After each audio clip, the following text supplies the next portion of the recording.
Yes. All right. I will do the introduction first. Oh, thank you.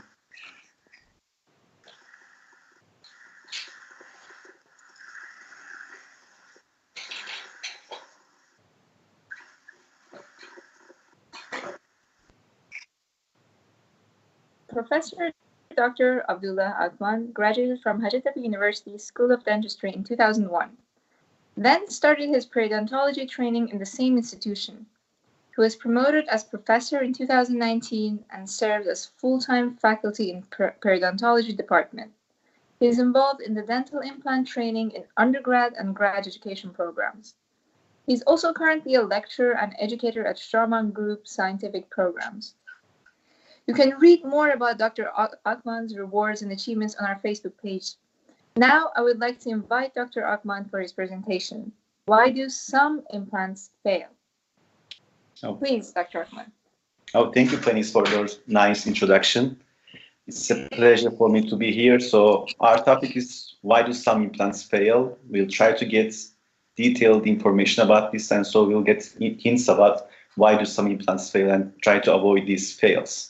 So Penny, just give me the introduction, so I will not go through any introduction, so I will just start.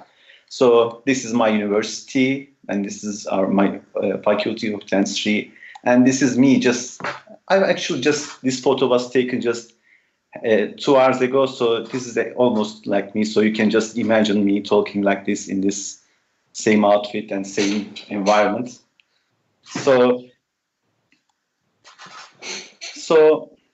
actually, to be honest, I didn't know much about this IADS organization before Panis told me about this and asked me for presenting a webinar. So I'm very happy and also very excited to be a part of this webinar program, because I've been a lecturer for some time. I taught in many crowded places, but just talking like this is kind of difficult because I see no people, I get no reactions, and I do not see if people are sleeping or not, or just enthusiastically listening to me. I'm not sure about that. So not getting this feedback is really difficult. So I will try to perform better in this situation. So since most of the attendees of this webinar are still students or just new graduates, I will just try to start with the history of dental implantology. Don't worry, it won't be boring. I will just show us where we started from and where are we now. So 1960s and 70s, the era of pioneers, the Brennemark and also Dr. Schroeder from Strauman Group. And the treatment for dental implants was very limited, especially for edentulous jaw and also particularly for mandibular edentulous patients. So, and actually no patient knew what dental implant is. So it was probably a difficult era to introduce the patients to the treatments. So 1980s and 1990s, the missing single tooth and partially edentulous patients were also started treated. So the treatment indications are widened now. So implant dentistry is now establishing as a valid treatment alternative for edentulous patients or also single teeth. And also now a promising industry is just establishing, and this is very important because no treatment, no medical devices will not live without the industry providing the materials. So now dentists had to explain to the patient what a dental implant is, so it was still difficult. So starting from 2000s, I started doing implants in 2004, so I'm part of this era. So the rise of dental implant dentistry, we can say. So indications were more flexible with the introduction of bone augmentation procedures and also introduction of short and narrow implants. This is widened the indications a little more. So the patients, we were talking about the patients about dental implants, so they didn't know much about it, but they had some relatives or friend or neighbor who had the dental treatment before. But then later on, after 2015 and 16, things got kind of crazy. Indications is not limited to anything. Anyone with the money to afford the dental implants and who has adequate bone, that's just the criteria now. But it's a little disappointing. So, and also we just wake up from the dream. So we are facing reality and facts now. We are seeing periplantitis and also we see failures all the time. So now the patients have heard about the dental implant for sure, but also they had some relative friends or neighbors who had complications or failed dental implant treatment before. So now we are trying to persuade patients that we will not have complications. But are we telling the truth all the time? I'm not sure really. So this is the presentation outline. So I'll try to define and classify the failures in implant dentistry, and I will try to go through some of the risk factors. I cannot go all through these risk factors. I don't have time, and I do not wish to have the most boring lecturer in this IADS lecture because it will be too long. So I will try to cover some of the important topics and also make a statement later on. So why do some implants fail? That's the question we're trying to answer today. So I will just give you the answer right now. So the cause of failure almost never is only one cause. You have more of the combination of causes. It's just like having a car accident. So maybe you can just feel safe when you're texting and driving, and all of a sudden a cow can appear on your road and you can just hit the animal. Or just another day you're just texting and driving, and then all of a sudden the truck in front of you just decides to stop and you just hit that truck. Or someday else you're just texting and driving again, and also another fellow driver who's also feeling safe texting and driving, just you hit that car again. So dental implant failures are like this. There is not only one particular cause. There is also mostly the combination of 2, 3, maybe 4 causes. So we'll try to go all through this. So another problem of mine is this social media dentistry. I know sharing is very important. Sharing information is very valuable because people are learning from that. But the point is that we're just sharing our nice cases, and not nice cases, our perfect cases. So this social media dentistry where miracles happen every day and complications are never seen. So, and also we have this, of course, this tag before and after. And so we see smiling teeth, and also most of them ladies, nice teeth, smiling again, nice teeth, smiling, nice teeth, smiling, and also just perfect. Everything is perfect. And always there's this red lipstick you see every day. Why? Because red lipstick is always appealing. It's not appealing just to men. It's just appealing to everybody. So it takes attention, and it makes everything looks even better. So when we learn about these dental implants and also other restorations, everything in dentistry, just from this social media dentistry, we'll have some really big misconceptions.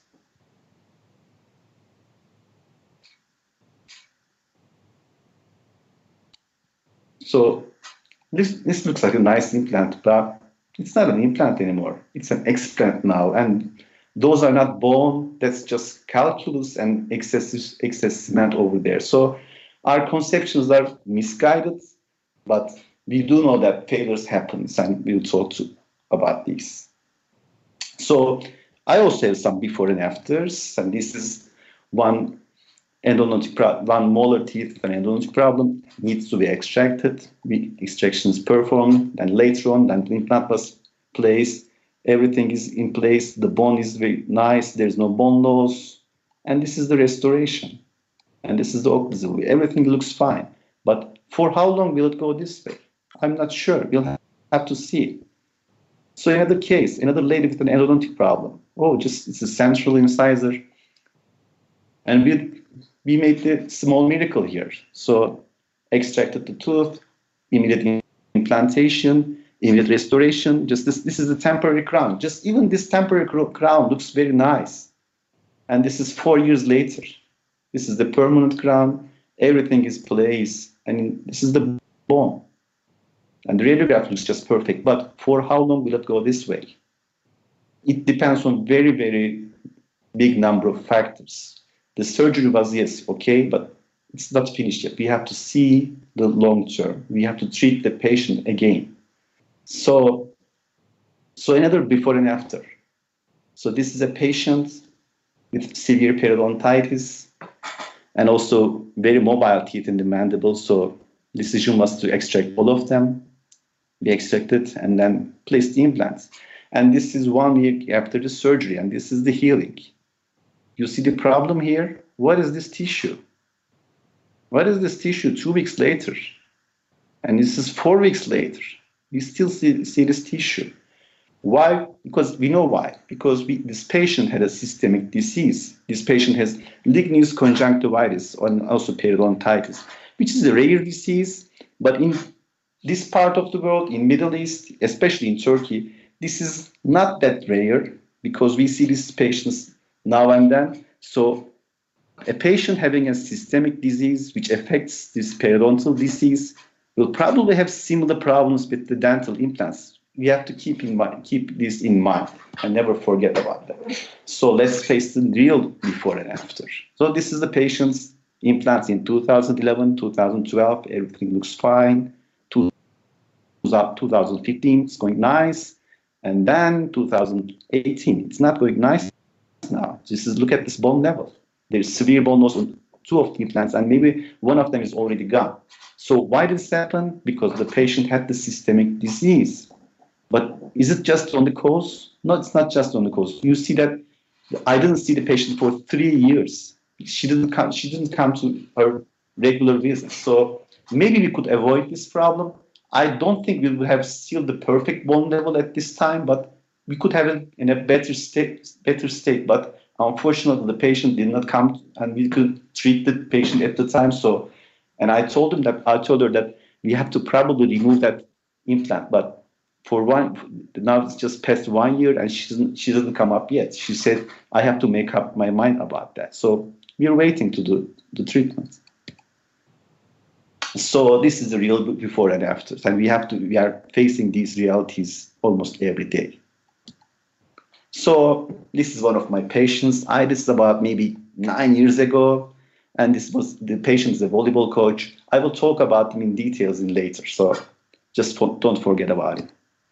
So let's define this failure. What does failure mean? So three definitions of failures present. So lack of success. So just not osseointegrated implant is lack of success.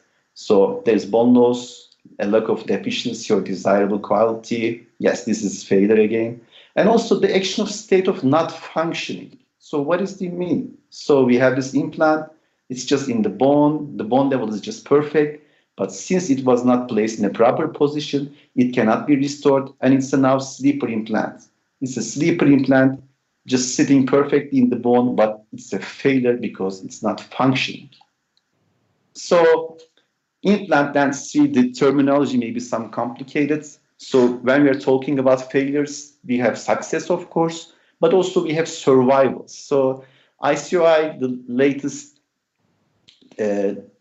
classifications like this. We have this success, we have this satisfactory survival, then we will have this compromised survival, which is just fine, doing fine, but we're not really satisfied. And then with the 4th section, we have these failures. So this implant have to be removed. Yes. So, but we'll talk about just failures. Sometimes I will talk about survival rate, sometimes I will talk success rate, but mostly about failure I will talk about. So when we're talking about failures, then also there's some sub-classification. There's biological, mechanical, and iatrogenic failures. So these are also problems. And also there's a failure in the perception of the patient. It says it's inadequate patient adaptation. It may be phonetical problems, aesthetic problems, psychological problems, and etc. So another classification of the failure is about the timing of the failure. When does the failure happen? So it's just the line is drawn at the time of the loading and the functional prosthesis. So early failures mean any time before loading. So anytime I mean the patient selection, treatment planning, the surgery, and the follow-up until the restoration. And when we're talking about late failures, it's any time after loading. Any time after loading. So it's a very, very wide description. So why do we mean about any time after loading? What do we expect from these dental implants? So what is the life expectancy for dental implants? So this is one of the cases I showed you earlier. It's just sits functioning perfectly. The bone level is perfect. There's zero bone loss, at least in the radiographic evaluation. So, but for how long will we have this condition? For 5 years more? For 10 years more? For 20 years? Or 50 years? So which will be successful? If I lose this implant, if the patient, I also lose this implant 20 years, will it be a failure? Or is it should we expect a 50-year function from this implant? So let's compare with this longevity of dental implants, our expectancy, compare them with the natural teeth that we know more about actually. So imagine this clinical photograph and the radiograph from a 20-year-old lady. The gingiva is healthy. There's no bone loss. There's no gingival inflammation. So will she lose any teeth if she lived 60 years or more?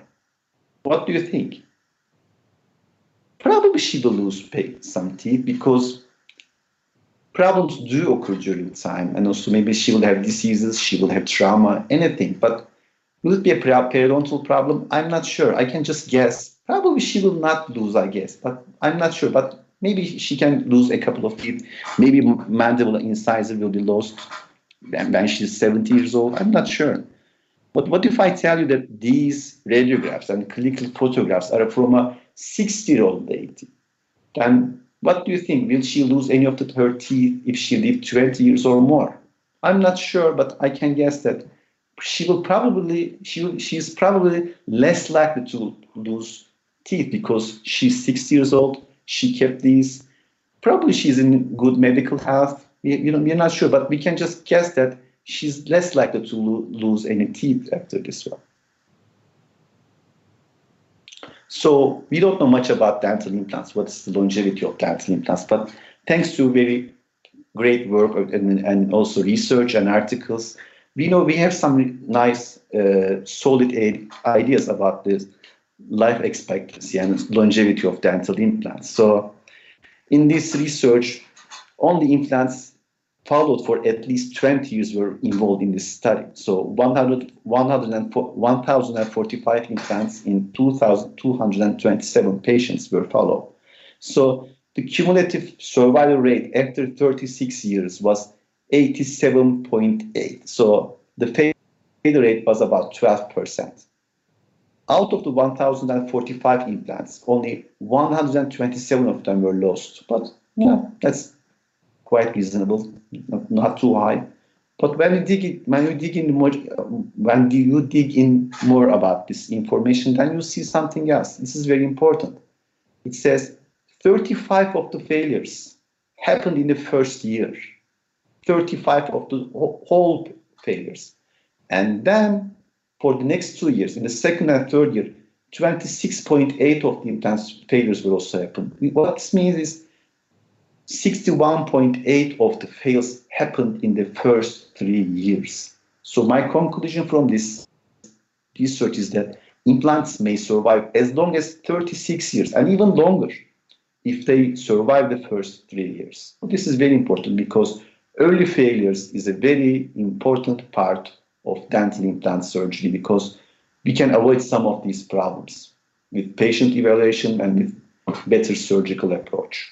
We'll talk about this later on. So I told you about this implant industry. It's a very important part of this treatment. So without this industry, the treatment would not be this expanded all around the world and also many people. So, but some companies with this aggressive approach, now they're providing warranties and guarantees for dental implants. They say, we give you lifetime warranty and lifetime guarantee. But who gives you this warranty? The implant company. What is guaranteed or warranted? Only the implant, or maybe the abutment, just the 10mm titanium screw. But does this mean that implant treatment is guaranteed? No. This is a patient of mine. She was a heavy bruxer. she was a smoker and she did lose the teeth implant. So yes, the company is ready to give us the new implants for the new implant surgery, but look at the bone level now. Maybe just about 4 or 5 millimeters above the mandibular canal. We have to go through a short implant approach or maybe vertical augmentation approach. Both of them are not that predictable approaches. So that guarantee or warranty doesn't mean that dental implant treatment is guaranteed or warranted for the lifetime. There's always a limit for that. So I checked the implants for this implant warranty program. So just to explain, warranty means when you sell a product, you say that I will just repair it for a limited time, maybe 5 years, maybe a lifetime, I don't know. But when you say it's a guarantee, you say that if I will repair it for the time being, and also the determined time. But also if it's broken, if it's lost or something else happens, I will give you a new product free of charge. That's guarantee means. So yes, this dentist provides, this is a famous dentist from Italy, and he provides this warranty program, but it's not just simple warranty program. So look at the terms. The patient has to perform a lot of necessary therapy. If the patient is clenching or grinding, a appliance should be fabricated and the patient has to use it. And also the patient has to be faithful to the checkup and cleaning schedules for the whole time. And the patient does not have to smoke. The implant warranty is void of smokers, it says. Very, very reasonable, because you cannot give warranty for everything, for every case.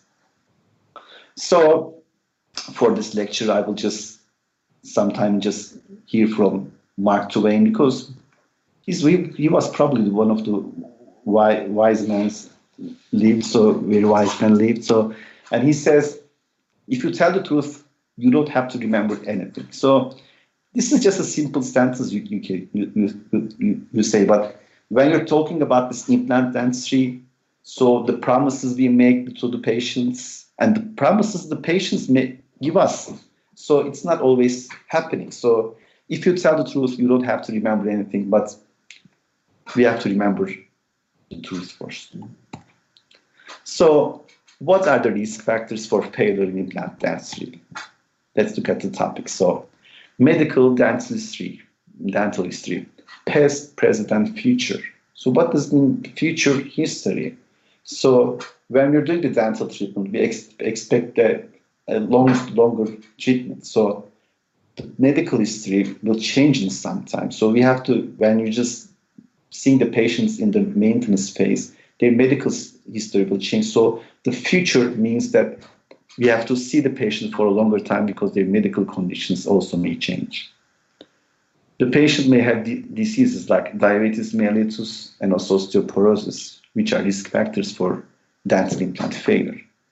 They might have some conditions that we have to make special approaches, like pregnancy or menopause. Or they might be using medications like the bisphosphonate treatment, steroids, and other immunosuppressives.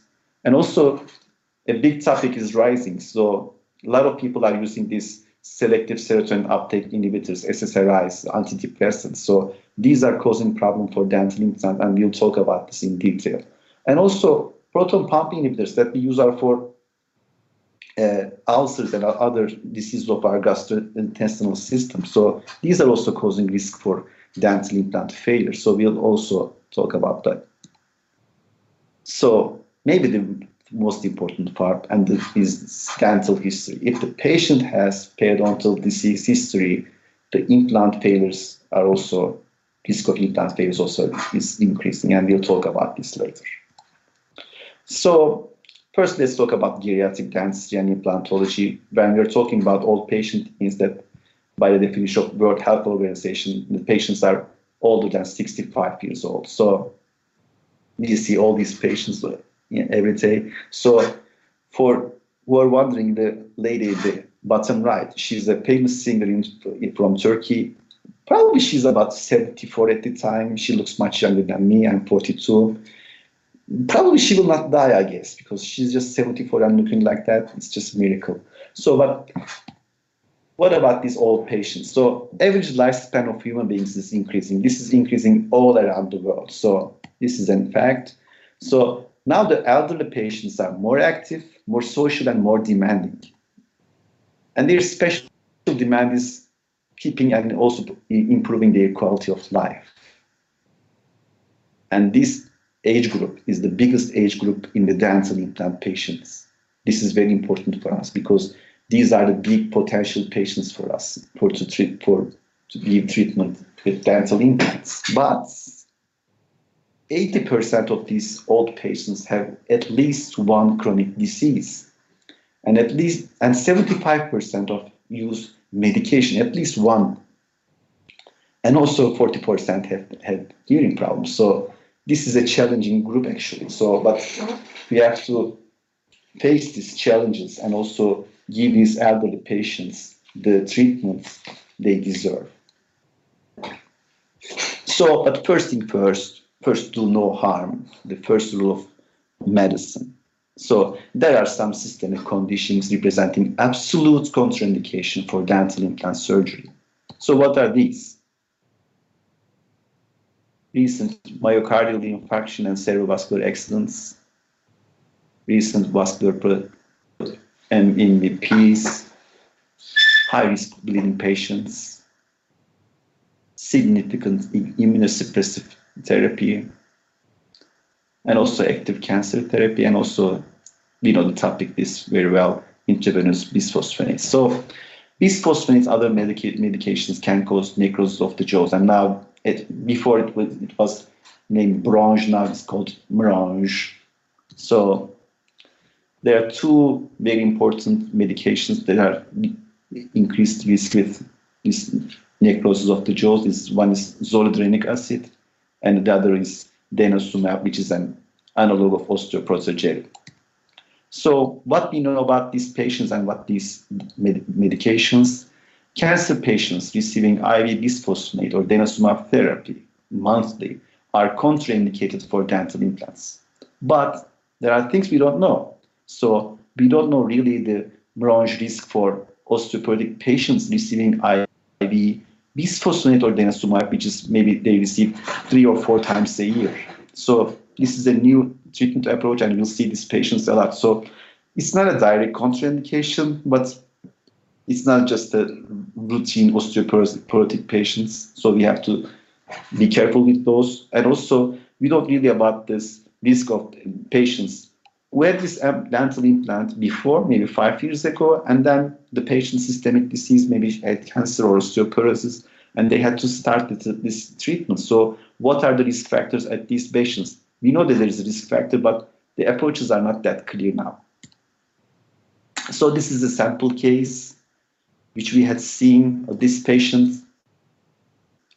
That's a relative of our friends. So he came to our university, and he told us that in his mandibular midline, he had 2 more implants, and they were failed after 2 months after the surgery. And the dentist said, "Oh, okay, we'll just wait. I will just give you antibiotics, and 2 weeks later, I will do new implants in that area." So the patient came to us and just had this medical history and dental history, and then we just learned that this patient had prostate cancer and received IV bisphosphonate treatment in the last 6 months. So, and this was the clinical view. So there was necrotic bone in the anterior mandible. We removed those, sent this pathology, and the necrotic bone was visible in the pathological specimens. And this healing was nice, so the patient was okay. And then we just kept on following the patient. And after 6 months, the patient had recurrence of this prostate cancer, and then chemotherapy had to start again, and IV bisphosphonate treatment has to start again. And the patient had one big necrotic area in the left mandible size, and it was just not bone necrosis. It was severe, spontaneous, and persistent pain. The patient had passed away, but in the last 3 months of his life, he has this severe pain. Why? Because just a fellow dentist of our community just neglected this patient's medical history and this medication he used, and unfortunately he gave him this pain. So we don't want to be a part of this, but these things unfortunately happen. So we have to be very careful. So at least our first option, our first rule is do not harm the patient. Never forget that. So we talked about these old patients, but we also have younger patients with chronic diseases because times are changing. So what are the common chronic diseases? We see this young adults, this obesity is rising, type 2 diabetes is rising, and also mental health problems is very rapidly rising. So, and also, different from these old patients, younger adults feel more stressful and feels more burden due to their chronic disease, because having a chronic disease at an older age, maybe it's normal, but at a younger age, it's not normal. So the patients can be defensive and also sometimes deny their problems. So maybe as a result of this psychology, young adults are less likely to report their health problems and show worse compliance to their regular visits and also use of their medications. So this is a fact, and this is published, but I know this is a very personal experience because I do have my own chronic disease. So I have keratoconus and also I have pterygium in my eyes. What is keratoconus? Maybe some of you already know, but many people don't know, so I'll just have to explain. So our cornea is shaped like a conus, and we are not seen properly. On this image, it says normal and uncorrected. This is a light source, you can say. The normal people, they just see it as a normal light source, but people like me with keratoconus see something in the light and also different lights all around that. It's a impaired vision. And not just impaired vision, these are my eyes, by the way. So I have to use hard contact lenses to see properly, which I do very well. But hard contact lenses are very, very irritating. So many times I have this redness and swelling in my eyes. And also I have this pterygium, which is this growth in the just side of my pupilla. So this is a problem I face, and people ask about that so regularly. So this is a normal day for me, just a random stranger. Sometimes my patients, a colleague, or sometimes a student asks, why are so red? So I have to explain. I use hard contact lenses, and my eyes are sensitive. So, and then I ask again, then why not use glasses? Oh, never occurred to me. Yeah. Now the thing is, this keratoconus, I have to use hard contact lenses to be able to see, and they will never stop there. So another question: why not have laser surgery or use garlic? It works. It works in miracles. So this is every day I see this. So when I go to doctors, of course, so not regularly. Sometimes I just have this delays or postponements. So I go to this beautiful doctor's office, the ophthalmologist, and she asks, "Are you cleaning your eyes and contact lenses every day?" And then she asks another question, and asks another question. So, and I just nodding unconsciously because I do most of those. But having a chronic disease is not easy because you have to take care of yourself every day, and also sometimes you have to explain to yourself to strangers. So I know that having a chronic disease is difficult. So let's see this other chronic diseases these young adult patients are facing today. So one is depression. So it's a very common psychological problem. So, and also the most common medications are selective serotonin reuptake inhibitors like Prozac or other drugs. So, but research has shown that the patients using these drugs who had the dental implant treatment had increased disc growth failure. And this is not just only one article. One article says 60% increased disc growth failure when the patient is using SSRIs. And also another article says the risk of patients' dental implant failure is about 12.5%, which is actually very, very high. It's almost 4 times higher than this 9 users. So this is a very high number. So why do we see this? Also, we have to check the mechanism. So we have this. So the research shows that SSRIs as associated with osteoporosis is not just a problem of dental implant. It's just the problem. It's the problem of the bone. So research shows that these drugs reduce bone formation. They affect the osteoblast functions, but resorption, osteoclast function is not affected. So the problem is with the osteoblast. So there's an animal study showing this in detail, showing us in detail why do these drugs cause this problem. This is an mice experiment. They just this tibial fracture model, and this on the first picture you see a normal mouse, and the second is a mouse using an SSRI, and the third picture shows a mouse which was given SSRI before, not given anymore, but the healing is still impaired in this mouse also. And although this is the osteoclast function, it's similar for this mouse which were given this SSRI and not receiving. But osteoblast functions, the mineral position was impaired in these animals. So they can conclude that this was this fluoxetine SSRI exerts direct inhibitory effect on osteoblast differentiation and mineralization, and discontinuation of the drug did not result in the restoration of the healing potential. So this is very difficult. So the patient may be using the SSRI, the risk is increased, but if the patient stops using it, the risk does not go down, so it's still present. So we have to check this with the patients every time. So another common chronic disease we see, especially in the young adults, is chronic hyperglycemia, and this is also a very important risk factor for implant therapy causing implant failures. So poor glycemic control, when we say poor, it means that hemoglobin A1c levels are more than 10%. The increase of implant failures is just increased about 1.8 times more. So what's the mechanism? The hyperglycemia, chronic hyperglycemia, affects directly the bone.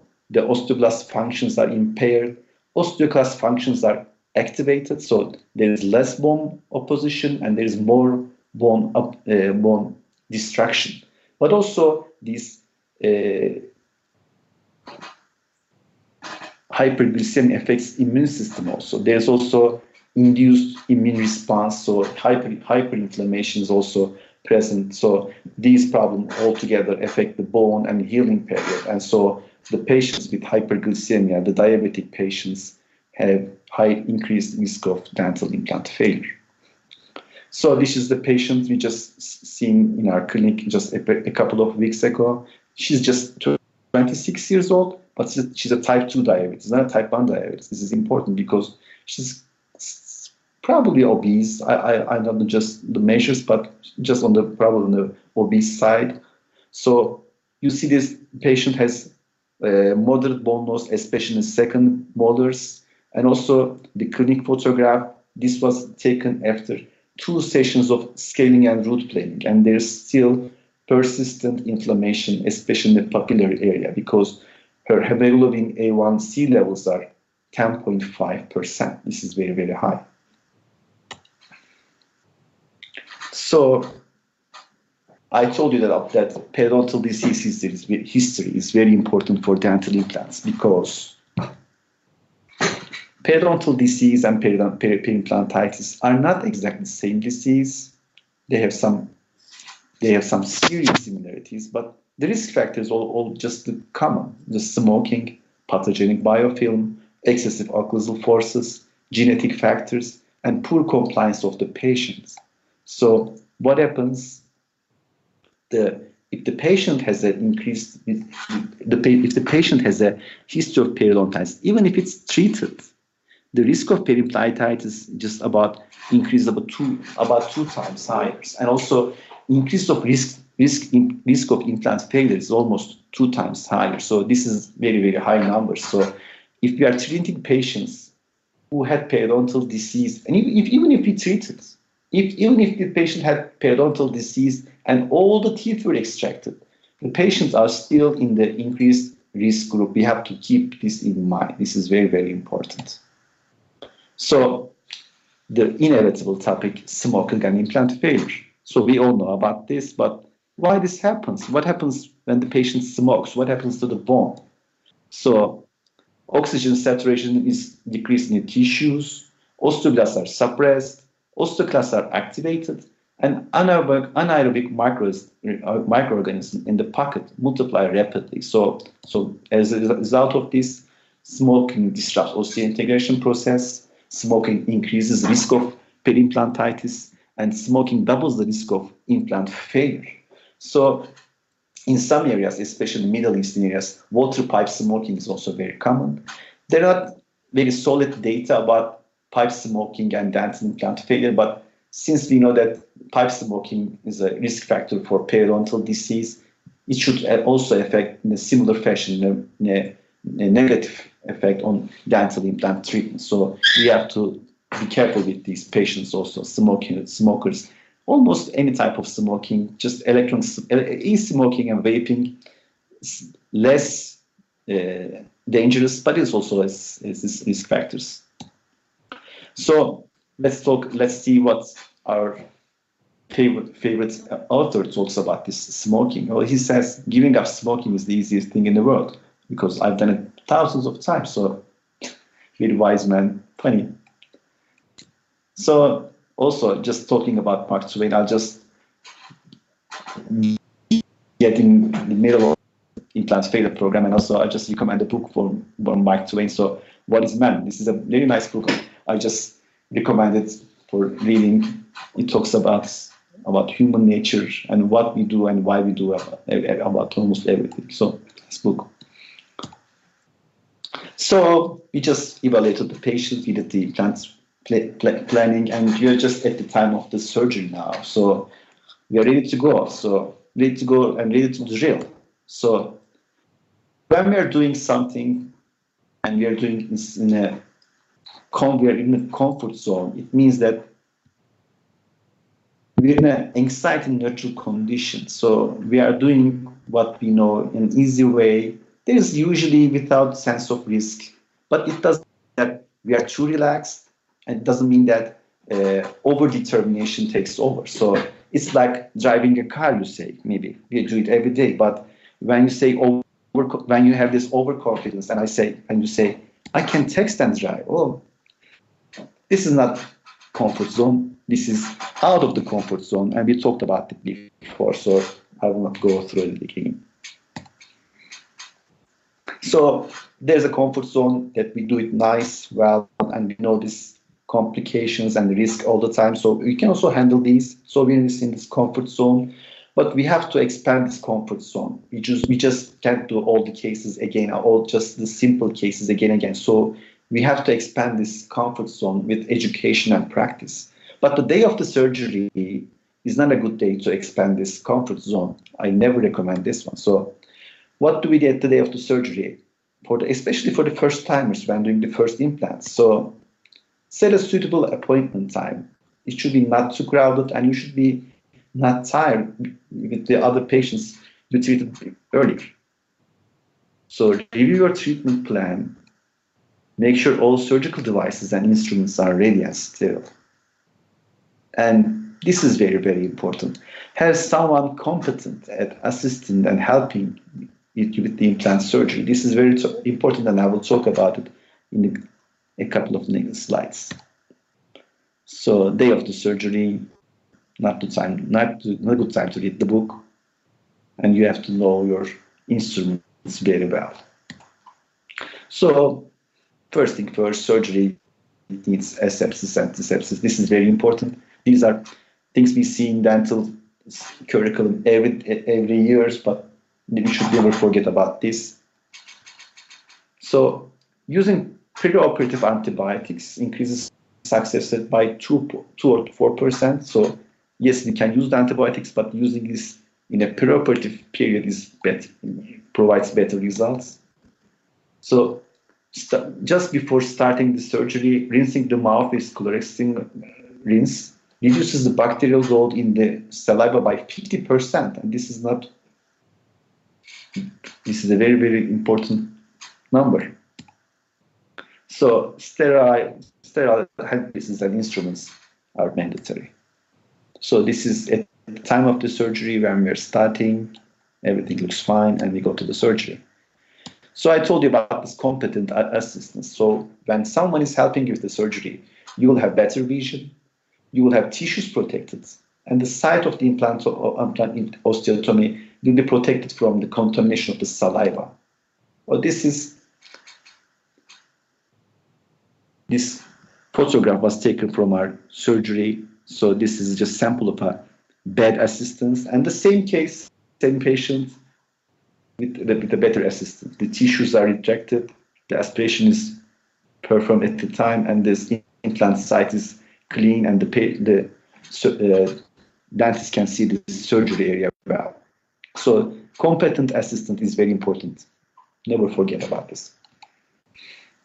So we might have some complications during the surgery, and these may cause failure of dental implants. So when we're working with the soft tissue, the gingiva, we might have some lacerations, or also we might have problems with this obtaining the primary closure. So in these videos, you will see this incision.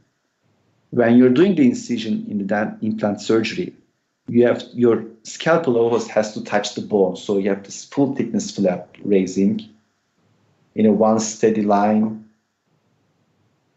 and to obtain nice elevation of the flap, sometimes you need vertical incisions. Now this flap elevation, this should be also very important. So especially when the patient has just tooth extracted in recent time, this elevation of the flap will be difficult, and also there will be some concavities in the bone, so you have to be very careful and also slow as you're reflecting this mucoperiosteal flap. And also at the last part of the surgery, suturing also very, very important. You have to keep the tissues intact and also close them in a passive and also primary closure. So to perform these well, you have to learn, you have to practice, and also you have to be careful at the time of the surgery. So if you do all these together and learn, practice, and being careful at this time of the surgery, you can avoid most of the soft tissue complications at the time of the surgery, which may lead to dental implant failure.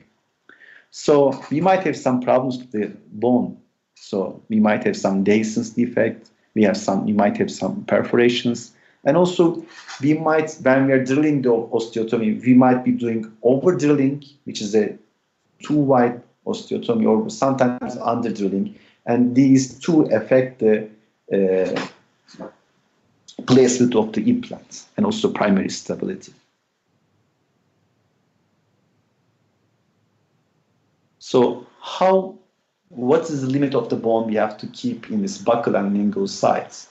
So the literature is not very strict about that, but what is recommended is at least 1.5 millimeters on the buccal side and also at least 1 millimeter on the lingual side. Because why more on the buccal? Because buccal bone is always more susceptible to bone resorption and bone destruction. And this is the time of the implants. So you can see that we are placing a dental implant in the bone. You might say this is a 4.5 millimeter diameter implant. So you might say there is bone, you can just use the 5 millimeter implant, but 4.5 will just work as just fine as the 5 millimeter. And I will have more bone on the buccal side and also lingual side, palatinal side, which is more important maybe compared to the diameter of the implant when you're talking about 4.5, comparing 4.5 to 5 millimeter. So location and bone quality is a risk factor for dental implant failures. You may already know there's different classifications, but the most common use is this D1, D2, D3, and D4. D1 being the most compact bone and D4 being the least compact bone. So which of these bones perform well with the dental implant surgery? D4 is the least favorite bone, and also D1 with also having the cortical bone, but having too much cortical bone and having less vascularization is also a risk factor. So D1 bone and D4 bone are the high risk areas. So for comparing this, 3-year failure rates for D1 is 5%, for D2 is 4%, for D3 is 4%, and for D4 it's 8%. This is very important. But what is the bone with the highest risk, you can ask me, and I will answer that. The dental implant is a risk factor, but the most risky location is not D4 bone. It's the bone where we previously had lost an implant.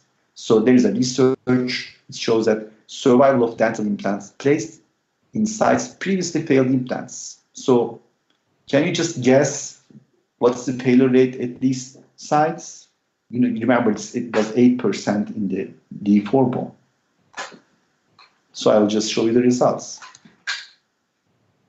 In this article, this 175 implants were replaced in the same area, and the failure rate, the survival rate was 73%. The survival, and that means the failure rate is about 27%. It's almost 5 to 6 times higher than this normal bone we see in the previous slide. 27% risk at the place where we previously lost an implant. So just be careful. Maybe you might try a new site. So talking about these articles and statistics, so let's turn back to Mark Twain, what he says about this. And he says, there are lies, there are damn lies, and there are statistics, he says. So when we do the implant surgery, we might have two different healing approach. One is submerged and one is non-submerged. What do I mean about this submerged and non-submerged? So for the submerged healing, we are talking about this left implant, left side on the screen. You just place the implant, and you place the cover screw, and you just have this primary closure. And it's in this non-submerged healing, you just place the gingival formula, and the gingival formula is inside the mouth, just a transmucosal piece. So when do we use non-submerged and non-submerged? It depends on the augmentation we perform. If you have this augmentation, we have to use this submerged healing. So if you don't have this high enough primary stability, we might go with this submerged healing. So implant location affects this decision. And also, if you are planning a temporary restoration, you might go with this submerged healing, which will give you more area to place your temporary restoration crown or remove the denture.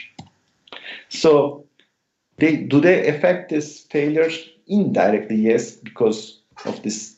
In the problematic areas, we prefer this submerged healing. So implant failures are higher in submerged healing areas. But the most important part is when we are placing the healing cap or the gingival form, it doesn't matter. The inside of the implant should be clean. We have to clean this area either with chlorhexidine or other reasons, or maybe just serum physiologic. So this is the site after the implant surgery. You see that everything is in a different place now. So when you're working like this, you're also more vulnerable to new mistake, because you might mistakenly get the wrong drill, or you might just have a needle stick in your fingers. So just work properly and keep your tidiness through the surgery. So what happens when we just finish the surgery? The patient goes home. Is it all over? No. We have to talk about this medications, and we have to talk about this patient, about this hygiene instructions. So, and also our do's and do nots. So, and also when to remove the sutures.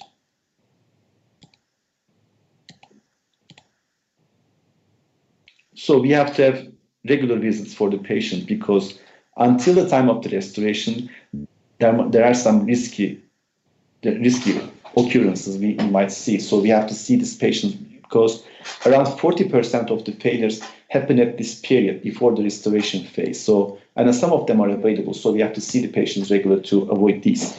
So one of these risky situations is dehiscence, what the early exposure.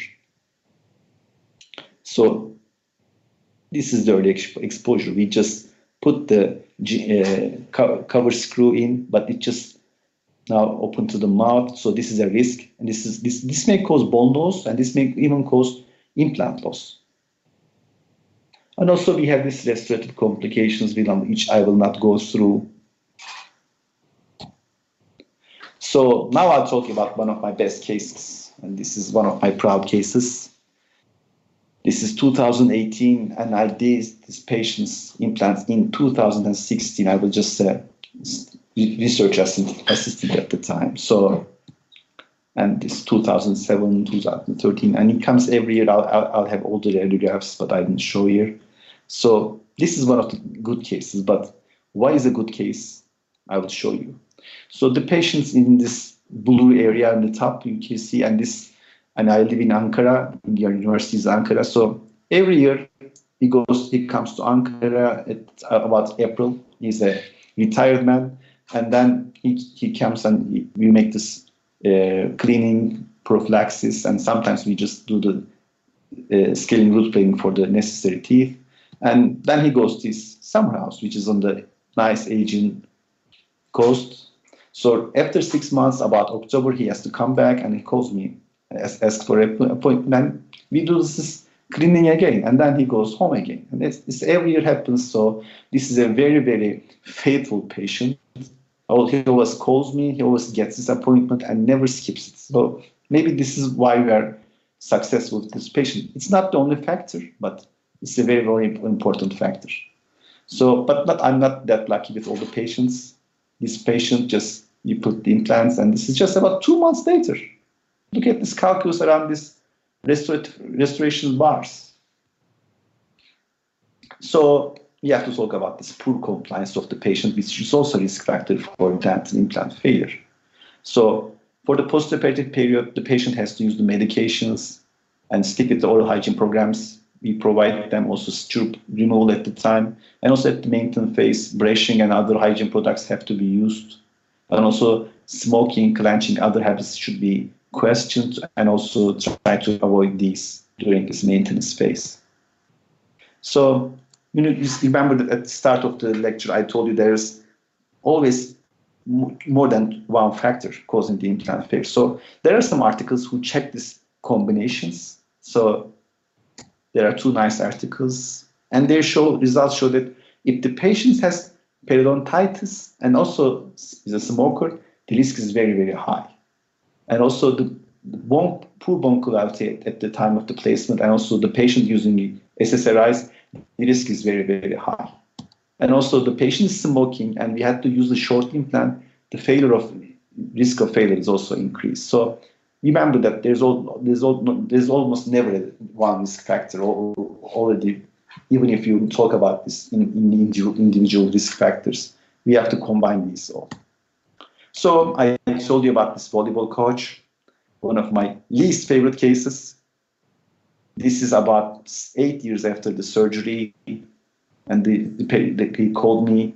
My implants are now mobile, so what should I do? He's in a different state. I called my friend, and he went to my friend. My friend just easily removed the implants. So why did I lose these? Why did we lose these 2 implants? So I told you there is not only one reason. For this patient, I can maybe tell about 4 different reasons. So what were these 4 reasons? Maybe treatment plan was wrong, because I should have gone with this overdenture treatment, avoiding putting implants in the atrophic mandible. Maybe I'll go with the 4 implants and over denture. But the patient didn't accept that, of course. And also the patient is a smoker, heavy smoker. And also the patient almost never came to his regular visits. I hadn't seen him like in maybe 5 years. He just sometimes texts me from WhatsApp. I had this problem. I had this abscess. Should I take antibiotics? As things like that. And also another risk factor was during the surgery at the right mandible side. My incision was not perfect. I had a laceration, and the healing was impaired in that side. Probably that was the first important factor. There was bone loss already at the time of the starting of the restoration. So this poor incision, smoking, non-compliant patients, and also poor treatment planning was probably the cause of this failure. This is important. So we have to see this. So my last words.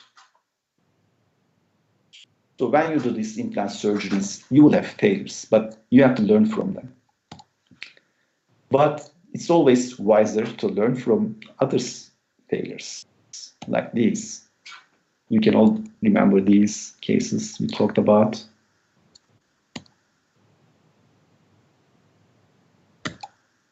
So let's finish with Mark Twain again. And here's a nice verse for ambitious people. I'm sure you'll all be great dancers because at this time you're just watching this lecture, maybe trying to learn new things. I hope I did teach some things. I'll be very happy to if I did so. So being ambitious is very important, but working with right people also will just make your ways much easier. So thank you for this webinar. It was a pleasure for me. I hope it was a nice lecture, and you did a couple of things from this. So since this lecture will be online for some time, this will be me maybe about 20 years old. If I live that long, I'm not sure, but just keep in mind that I might get older during the time. So these are my friends and my professors from my department. And my very close friends were also all four of us are periodontologists. So let's finish with not Mark Twain at the time. So let's finish Mustafa Kemal Atatürk, and he says, "Peace at home and peace in the world," because I believe this is the biggest, our biggest and most necessary thing at the time of the world. Yes, dental implants should be successful, but peace is more important. So thank you. Any questions? I'll be happy to answer. Thank you, Doctor. Your webinar was amazing and not boring at all. To be honest, I have my own question. Yes. We have like 2 questions. Is there any way we can plan implants for patients who use bisphosphonate or medications or any other medication that cause necrosis of the jaw? Like, can we actually do anything for them? Or is it just like, yeah?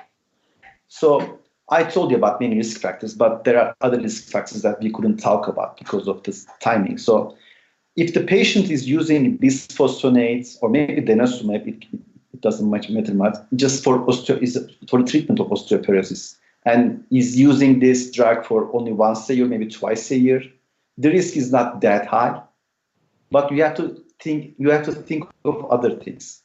When you're talking about this osteonecrosis of the jaws, the mandible is a high risk area. So if you are doing the surgery in the mandible, the risk is higher. So if your patient is also a smoker, the risk is also higher. So, but if you're talking about a single missing teeth in the maxilla, it shouldn't be a big problem. But the most important thing is that you have to see the patient for the longer time, because things might go wrong. So the risk is not that high, but you cannot just calculate every risk of the patient. So we know that some patients have these risk factors. We cannot define them. Some of them are genetic. Some of them we're just giving names. We're not sure about them. So you have to identify a specific treatment program for each patient. There's no just one program that you can just fit all the patients. So you have to check with the other risk factors. If you are doing an easy surgery, the bone is available, the bone quality is nice. So why not do the implant? That's not a problem. But you have to check for other risk factors. But when you're talking about a cancer patient, this cancer with using this bisphosphonate, IV bisphosphonate for once a month, that's a very, very high risk. So you do not take that risk. But you might say that after 2 years or 3 years, maybe 5 years, if the cancer treatment is going nice, there's no reoccurrence, then why not go to a surgery? But again, the risk of the surgery also should be calculated. Are you working in a difficult bone area? The patient has other risk factors I told you about, like maybe diabetes or smoking. So that's a new patient now. So you have to think for each patient individually and make an ideal treatment plan for that. Great. Thank you very much. We have one more question from an old student of yours, actually, Muhammad Jan. He's asking, what is the prognosis of the full mouth implant prosthesis when the patient lost all the teeth to acute aggressive periodontitis? Acute aggressive periodontitis, that's not a disease actually, but Muhammad Jan, you have to check your terminology first. Just kidding. So, yes, periodontitis is a risk factor, but if your patient had some bad habits like smoking and also maybe clenching, and if these patients are not doing that anymore, now you can say that the risk is not that high. But if the patients are continuing with these bad habits like the smoking and also other problems, then the risk is still high. So it doesn't mean that if you extract all the teeth and you can give the patient antibiotics, and also you can give chlorhexidine rinse, it doesn't change because some of the problems are not just in that area. Some of them problems are within the patient's immunological system. They maybe macrophages are hyper-responsive. They will be hyper-responsive maybe 5 years later and 10 years later, even you extract all the teeth. So you have to think these also. So risk is not that high if the patient is just quit smoking and just is not clenching or is not a bruxist anymore. The risk goes lower. But if the other risk factors are present again, then losing a implant will be a problem. So it's just those problems. Also, when you are using this short implants or maybe narrow implants, you are not working in this not very, very available bone, so the risk also may go a little higher. Great, Professor. Thank you very much. It was a great webinar. We don't have any more questions, but we have your email, and if anyone has a question, they can email you later. To answer. You know, I told you about the things we know, but there are things we don't know, but we just can speculate. Sometimes we can stay on the safe side. Sometimes we can take risks, but the patient evaluation is the key. Exactly. I agree with you. Thank you very much, Doctor. Thank you, Panis. It was very nice for me to be a part of this webinar. I hope you liked. It was a pleasure to have you. Thank you. Have a nice day. Bye. Have a nice day. Bye, everyone.